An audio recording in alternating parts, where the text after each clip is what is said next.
Sunday Night Production.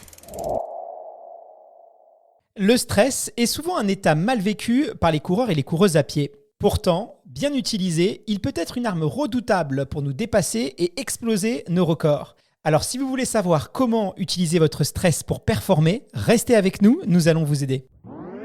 Dans la tête d'un coureur et Salomon vous présente Les Experts, un programme 100% dédié à votre réussite dans la course sur route. Nutritionniste, kinésithérapeute ou encore coach sportif et mental, bénéficiez de l'expertise d'une équipe de pros pour mettre toutes les chances de votre côté et dépasser vos objectifs. Bonne écoute!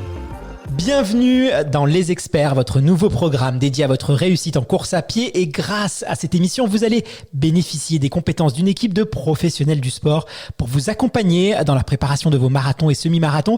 Et aujourd'hui, nous allons nous intéresser au rôle du stress dans la performance sportive. Et pour nous aider à affronter nos peurs, j'ai le plaisir d'accueillir Manon Vercouter, préparatrice mentale et hypnothérapeute. Bonjour Manon, merci d'être parmi nous aujourd'hui. Comment vas-tu ? Écoute, ça va très bien, toujours un plaisir de te retrouver. Guillaume, j'espère que toi ça va aussi. Ça va très bien et c'est un plaisir partagé. Manon, avant de rentrer dans le vif du sujet, j'aimerais qu'on prenne un petit instant pour, de manière assez simple, assez logique, pour définir le stress dans le sport. Est-ce que tu peux nous dire de quoi on parle quand on parle de stress chez le sportif ? Oui, alors il peut y avoir différents types de stress en fait. Déjà, il y a le stress physique qui peut amener à tout ce qui est surentraînement, qui peut amener à des blessures. C'est une augmentation, une intensité qui devient trop forte. Mais à côté de ça, il y a aussi du stress qui est plus mental. Donc ça peut être de la pollution, on va dire, intellectuelle, de nombreuses pensées, de la fatigue. Et en fait, c'est un phénomène qui est physiologique, c'est une réponse du corps à une agression qu'il subit. C'est une réponse de notre corps pour gérer des crises en fait. Donc ça peut arriver dans tout type d'événements de la vie et du coup dans l'entraînement également dans le cadre du sport qui génèrent des manifestations qui sont physiologiques. Accélération du rythme cardiaque par exemple. Donc c'est des choses que l'on connaît très très bien. Et ce qui est intéressant dans le stress, c'est qu'il y a plusieurs niveaux, en fait, comme on va le voir. Et tout ça est régulé par le système nerveux autonome. Donc, sans rentrer dans les détails, on n'est pas là pour faire un cours d'amphi. Ce qui est intéressant, c'est que le système nerveux autonome, c'est une partie du système nerveux qui est reliée à tout ce qui est organes internes, etc.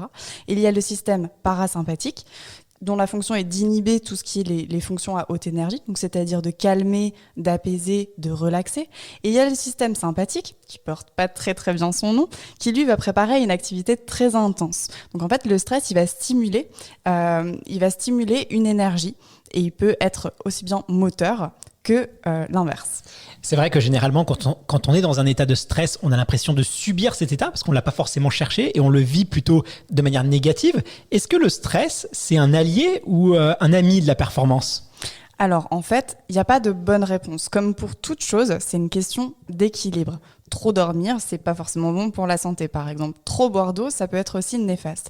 Donc, de la même sorte, trop de stress, je pense qu'on en est tous à peu près conscients, c'est néfaste et ça peut nous desservir. Néanmoins, un petit peu de stress, juste la dose qu'il nous faut, et c'est propre à chacun, elle peut nous aider, ça va nous stimuler en fait, et ça peut nous amener à performer. Donc c'est quelque chose qui peut être mis de notre côté, et c'est intéressant parce que ça permet aussi de reprogrammer un petit peu cette croyance qu'on a autour du stress en disant « Oh là là, je suis trop stressée en ce moment ». Chouette, ça peut être une bonne chose si on choisit de voir cette façon là des choses en fait, c'est-à-dire le stress, ça peut se manifester de différentes façons. Alors c'est vrai que on a tous une idée un peu préconçue de quand on est en crise de stress, mais des fois c'est beaucoup plus subtil et on peut même pas s'apercevoir qu'on est dans un état de stress. Comment est-ce que tu peux nous aider à identifier comment se traduit une crise de stress ? Tout à fait. Alors comme tu l'as dit, chaque individu va réagir très différemment au stress.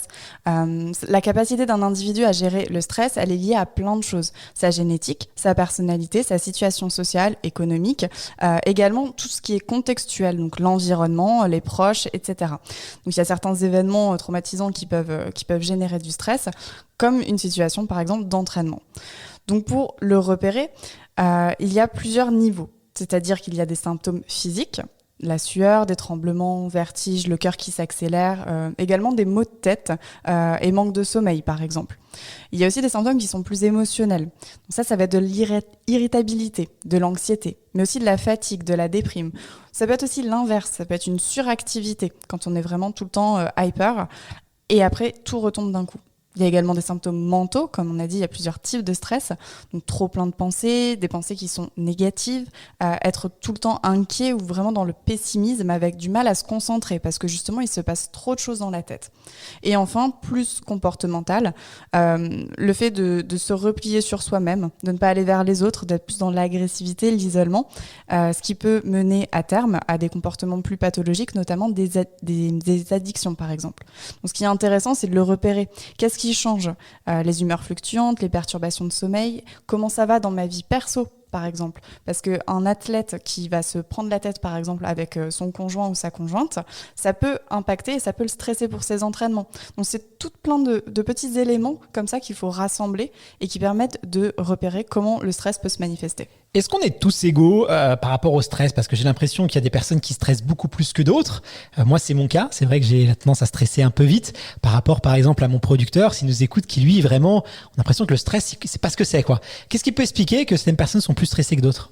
En fait, ça dépend, encore une fois, vraiment du contexte et de la personnalité de la personne. C'est-à-dire qu'il y a des facteurs qui sont génétiques dans le stress. Il y a aussi des facteurs d'éducation. Par exemple, si on a grandi en étant quelqu'un qui se mettait beaucoup de pression, que ce soit la pression parentale dans l'éducation, avec des notions de perfectionnisme, il peut y avoir, ce n'est pas une vérité, mais il peut y avoir une tendance généralisée à avoir plus de stress, mais potentiellement aussi à avoir cette capacité à bien fonctionner avec le juste niveau de stress. Donc tout est question en fait de proportion et d'équilibre, et encore une fois, c'est très subjectif selon les personnes. Manon, on l'a déjà tous vécu, on est dans un sas de départ et on commence à sentir la pression monter. Ça peut être aussi avant une séance un peu cruciale. Voilà, l'après-midi, on sait qu'on va devoir faire la séance ce soir et là, ça commence à, tu vois, on commence à sentir pas ça très bien. Monte. Exactement, ça commence à monter. J'ai l'impression qu'on passe par plusieurs étapes, plusieurs phases dans le stress. Est-ce que c'est une réalité ou c'est quelque chose de constant, le stress ? Alors oui, c'est une réalité. Il y a en effet plusieurs phases. Comme la plupart des processus et des sensations, c'est quelque chose qui est dynamique. Donc ça veut dire que ça évolue. Comme on l'a dit déjà, il y a 2 types de stress, le stress positif, le stress négatif. Et également, il y a un mécanisme du stress. On peut identifier 3 phases. Donc lorsqu'un individu il est exposé à ce stress, l'organisme il va produire une réaction d'adaptation. Il y a 3 étapes. La première, c'est la phase d'alarme. Elle correspond aux premiers symptômes que le corps peut ressentir lorsqu'il est exposé à ce stress. Donc, c'est par exemple les réactions de combat ou de fuite. Donc, c'est une réaction qui est naturelle, instinctive. On parle de cerveau reptilien qui va vous préparer à, entre guillemets, sauver votre peau dans une situation qui pourrait paraître dangereuse. Donc ça se manifeste très comportementalement avec une accélération du rythme cardiaque, par exemple, ou la libération du cortisol. Donc, c'est l'hormone du stress. Donc, il y a les niveaux d'énergie également qui vont augmenter. Au-delà de ça, il y a la phase de résistance. Donc après le premier stimuli de la phase d'alarme, il y a donc déclenché par un événement qui est précis et identifié, qu'il soit réel ou imaginaire. Le corps commence à se réparer. Donc là, c'est l'organisme qui va se réguler au niveau vraiment physiologique et biochimique. Donc il va y avoir un état d'alerte qui va s'installer pendant un certain temps. Et c'est pour ça qu'on peut avoir des périodes de stress qui sont intenses, mais qui s'ancre dans la durée en fait. Et si cette situation ne se résout pas, alors on reste dans cet état d'alerte, on reste bloqué et c'est là qu'on commence à développer des comportements ou des manifestations qui sont un peu plus pathologiques et beaucoup plus inquiétantes et qu'il faut commencer à adresser dès maintenant. Donc lors de cette période, le corps il va subir des transformations encore une fois. Et si ça se poursuit, il y a la phase d'épuisement. Donc là, c'est vraiment en fait trop tard, entre guillemets, pour agir. On peut toujours agir et réparer, mais vraiment pour prévenir. C'est une phase qui va se produire suite à une exposition vraiment prolongée à cette situation ou cet événement stressant. Et c'est ce qui se passe notamment pour les sportifs dans le cas de surentraînement, c'est-à-dire qu'il va y avoir la courbe d'évolution qui va monter avec le stress, on va dire, plus productif, jusqu'à un certain point, et atteindre en fait le point de rupture. Et c'est-à-dire que tout va retomber d'un coup. C'est comme imaginer une courbe avec une ligne qui redescend d'un coup. Merci pour ces explications, c'est vraiment très clair. Tu nous disais tout à l'heure que le stress, il avait quand même un rôle essentiel, voire crucial dans le sport, en particulier en matière de performance. Ça peut paraître assez contre-intuitif, donc est-ce que tu peux nous expliquer pourquoi finalement le stress, ça peut être aussi positif si on veut atteindre un objectif sportif ? En fait, comme pour tout, en ce moment, on parle beaucoup c'est la mode de parler des émotions. Et j'entends beaucoup parler d'émotions négatives et positives. C'est totalement faux. Il n'y a pas d'émotion négative ou positive. C'est simplement comme ça. Elles sont là. Il y en a certaines qui sont peut-être désagréables et d'autres qui sont un peu plus agréables. Forcément, la joie est plus agréable que la tristesse, par exemple. Pour le stress, en fait, c'est pareil. Tout est une question de point de vue, encore une fois, et de perspective sur les choses. C'est-à-dire que on a ces clichés autour du stress de la personne qui est super stressée, qui est débordée, qui va plus s'écouter, etc. Néanmoins, on peut l'utiliser de façon productive. Alors déjà, c'est jauger le niveau, parce que forcément, si je suis hyper stressée et que je n'arrive à penser à rien d'autre et que je suis hyper focus et que je m'oublie moi-même dans mon hygiène de vie, par exemple, si je me mets à mal manger, à mal dormir, c'est des choses qui vont cumuler sur le niveau de stress. Mais si on arrive à garder juste le bon niveau, et redéfinir ça, et si ce n'était pas du stress, et si c'était plutôt de l'excitation, de l'envie de passer à l'action. C'est un peu comme retrouver les sensations quand on est enfant et qu'on se dit ah chouette, demain il y a le Père Noël qui va passer avec les nouveaux cadeaux que je vais avoir. C'est un peu retrouver cette sensation à l'intérieur de soi. En fait, elles sont très similaires. Donc si vous prenez un temps, par exemple, un temps pour vous, vous vous posez pendant 5 minutes, vous fermez les yeux et vous repensez à une sensation d'excitation où vous étiez sur le point de je sais pas, prendre un manège, de recevoir un cadeau la veille de Noël quand vous étiez enfant ou voilà, de faire quelque chose comme ça. Concentrez-vous sur ce que ça fait à l'intérieur. Vous ressentez les mouvements, les sensations, les sons éventuellement, ce que vous vous dites à l'intérieur, tout ce que vous voyez. Une fois que vous avez fini ça, comparez maintenant à la sensation du stress. Pensez par exemple que vous êtes sur le point de passer votre permis de conduire, passer un examen. Vous êtes dans le sas justement pour une course. Et là, qu'est-ce qui se passe à l'intérieur ? Et vous allez retrouver des sensations qui sont relativement similaires. Et en fait, si c'est similaire, du coup, ça veut dire que c'est simplement l'interprétation que vous en faites qui classe, qui catégorise, et c'est humain, c'est normal, quelque chose en positif ou en négatif. Mais si à partir de maintenant, vous vous dites ces sensations, elles sont tellement similaires que je décide que mon stress, aujourd'hui, il est productif et c'est quelque chose de positif et de porteur pour moi, et bien ça transforme en fait les réponses physiologiques qui vont en découler. Merci beaucoup pour ce nouveau regard qu'on peut avoir sur le stress. C'est extrêmement intéressant. Néanmoins, c'est vrai que le stress, il a aussi sa face sombre. Tu nous le disais tout à l'heure, il y a la phase d'épuisement où le stress, finalement, il va prendre contrôle sur nous, sur notre état. Si ça nous arrive, on est sur la ligne de départ d'un marathon, le stress commence à monter, puis on voit qu'on commence à trembler, on voit qu'on commence à bégayer, la respiration elle s'accentifie et on voit qu'on commence à être un petit peu perdu. Comment est-ce qu'on peut reprendre le contrôle justement concrètement ? Ok, alors quand vous faites face à une crise de stress ou une crise d'angoisse, il faut passer directement par le corps. Il faut agir directement par le corps. Ça ne sert à rien de passer directement par le mental parce que le mental, il est déjà perturbé. L'exercice le plus simple, le plus basique et le plus efficace pour gérer cela, c'est de la cohérence cardiaque. Donc la cohérence cardiaque, c'est un exercice de respiration. Et il y a plusieurs tempos. Il y a la respiration en carré, je l'avais expliqué dans le premier épisode que vous pouvez écouter, où c'est 5 secondes d'expiration, 5 secondes de blocage, 5 secondes d'inspiration et 5 secondes de blocage. Faire ça pendant minimum 3 à 5 minutes, ça permet en fait de se reconcentrer sur ce qui se passe. Ça permet de calmer le rythme cardiaque et ça permet en fait de réguler le système sympathique dont on parlait tout à l'heure, qui est responsable donc des niveaux de cortisol. Ça permet en fait d'équilibrer donc le système nerveux autonome et les effets bénéfiques se font sentir dès le moment où on pratique en fait cette cohérence cardiaque. Donc ça permet de baisser le cortisol, d'augmenter l'hormone qui ralentit le vieillissement, ça permet de stimuler l'ocytocine, c'est l'hormone du plaisir. Donc ça permet de calmer dans la situation. Et à long terme, et c'est plus ou moins long terme parce qu'à partir de 2 semaines, on peut déjà voir d'autres résultats. La diminution de l'hypertension artérielle, du risque cardiovasculaire, la régulation du taux de sucre également, qui peut être très intéressante, une meilleure récupération, mémorisation, meilleure tolérance à la douleur, amélioration des maladies inflammatoires. Donc la cohérence cardiaque, c'est vraiment quelque chose à intégrer non seulement dans les pics de stress, parce que c'est hyper efficace pour se calmer physiologiquement de suite, mais également à intégrer en préventif dans son Miracle Morning ou sa Morning Routine dont on a également parlé dans les précédents épisodes.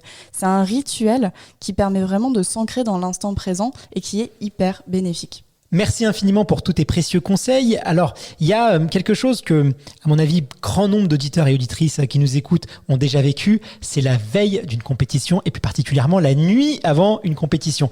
Et généralement, moi, c'est mon cas. Je ne sais pas si c'est ton cas, Manon, mais on est souvent assez stressé. C'est même difficile de trouver le sommeil. Et du coup, on a l'impression qu'on dort moins et qu'on va être, que c'est contre-productif et qu'on va être moins performant. Pourquoi est-ce qu'on peut être dans des états pareils et surtout, comment est-ce qu'on doit réagir pour essayer de se détendre et de s'apaiser? Non mais comment ça, vous êtes stressé avant une course alors que vous faites de la prépa mentale? Non, je plaisante, c'est totalement normal bien sûr de ressentir du stress avant une course. Ça veut dire en fait, le message qui est derrière ce stress, c'est le corps qui vous parle pour vous indiquer que vous faites quelque chose qui est important pour vous en fait. Il y a de la stimulation, un objectif, il y a une valeur qui est stimulée, donc c'est super, c'est une bonne nouvelle. Au-delà des techniques classiques pour bien dormir la veille d'une course et de façon générale, c'est-à-dire éviter les écrans 2 heures avant, dormir dans une chambre relativement fraîche, boire une infusion, s'étirer, etc. Ça peut être intéressant déjà de créer un rituel. Donc ça, ce serait un rituel qui serait à mettre en place pendant toute la phase d'entraînement pour s'entraîner justement à bien dormir dans de bonnes conditions. Et ainsi, en refaisant le rituel la veille de course, il y a déjà le corps qui est conditionné. Donc, il y aura plus de facilité, malgré le stress, à s'endormir. Sinon, il y a un exercice qui est hyper efficace et que je vais partager avec vous, un petit peu plus pratique. C'est au-delà de la visualisation, au-delà d'écouter une séance de méditation guidée ou faire de l'EFT, pour ceux qui connaissent, c'est du tapping, il y a l'exercice de l'ancrage. Alors pour faire l'ancrage, simplement, c'est vous êtes dans votre lit, puis vous ressentez un petit peu le stress, vous avez du mal à vous endormir. Repensez à une situation où vous étiez détendu. Alors ça peut être des vacances, ça peut être un massage, le moment où vous savez que vous êtes sur le point de vous endormir, ce point un petit peu de basculement qui est particulièrement agréable. Et vous interrogez, comment vous vous sentez à ce moment-là ? Quelle couleur vous voyez ? Est-ce que vous entendez des sons ou pas ? Est-ce qu'il y a un mouvement particulier, une vitesse, un tempo ? Tout ce qui se passe. Et observez tout ce que vous ressentez, tout ce que vous vous dites à l'intérieur de votre corps. Ensuite, vous pouvez augmenter, capitaliser sur l'intensité de ces ressentis. Où est-ce que ça se passe dans le corps ? Si c'est dans le plexus, le faire étendre de plus en plus, jusqu'à la pointe des orteils, jusqu'au sommet du crâne par exemple. Et une fois que vous êtes vraiment au pic de cette sensation, que vraiment vous ressentez bien, vous êtes totalement connecté avec tous ces ressentis intérieurs, vous pouvez choisir un geste. Alors ça peut être fermer le poing, ça peut être mettre en contact l'index et le pouce par exemple, quelque chose de très léger. Et vous pensez à un mot. Alors ça peut être n'importe quoi, ça peut être marathon comme ça peut être cornichon, chacun son truc, peut-être pas un mot que vous utilisez trop souvent. Et vous pensez à ce mot-là, vous le répétez, associé au ressenti, associé au geste. Donc on a quelque chose d'auditif avec le mot, on a quelque chose de ressenti, de kinesthésique, et on a le geste. Et ce que ça va créer, c'est que ça va créer une connexion avec les nerfs et ça va engrammer la sensation particulière avec le mot et le geste. Ce que ça veut dire, c'est qu'à chaque fois où vous avez du mal à vous endormir et que vous voulez vous remettre dans un état qui est agréable, sur le point de passer une bonne nuit de sommeil, vous repensez au mot et vous refaites le geste. Et ça va vous reconnecter automatiquement à cette sensation intérieure. Donc ça, éventuellement, c'est bien de le préparer une semaine avant, par exemple, la course, et de le faire tous les soirs et de l'alimenter. Et puis comme ça, vous êtes sûr que ça fonctionne. Mais il faut juste le préparer une fois et c'est accessible à tout le monde. Très pratique, j'ai tout noté, comme ça je vais pouvoir le mettre en pratique sur ma prochaine compétition. Super. Manon, merci infiniment, c'est un épisode passionnant. Selon toi, quels sont les éléments clés à retenir de tout notre échange ? Alors, selon moi, les éléments clés, c'est vraiment, encore une fois, de travailler son mindset, son mental sur la vision du stress. Se rappeler qu'il n'y a pas de positif, qu'il n'y a pas de négatif, que tout est une question d'équilibre. Tout cela, ça permet de prendre du recul et de déculpabiliser. Arrêter les comparaisons, etc. C'est aussi par rapport à vous-même. Également, revenir dans l'instant présent, comme on l'a vu. Et puis surtout, mettre en place des rituels, des routines, que ce soit post-entraînement, pré-entraînement, le matin pour bénéficier des bons niveaux de cortisol et également passer une bonne nuit de sommeil. Effectivement, c'est vrai que routine, c'est un peu péjoratif, donc on appelle ça dans le monde du sport les rituels, mais c'est vrai que c'est quelque chose qui est très pratiqué dans le monde du sport et qui permet d'automatiser certaines choses et apporter une certaine tranquillité d'esprit. Effectivement, j'invite les auditeurs à essayer. C'est un très bon moyen de pouvoir gérer toutes ces émotions. Merci infiniment Manon, ça a été un épisode passionnant. Eh ben écoute, je te donne rendez-vous dès lundi prochain pour un nouvel épisode du podcast Dans la tête d'un coureur. À très bientôt. À très bientôt.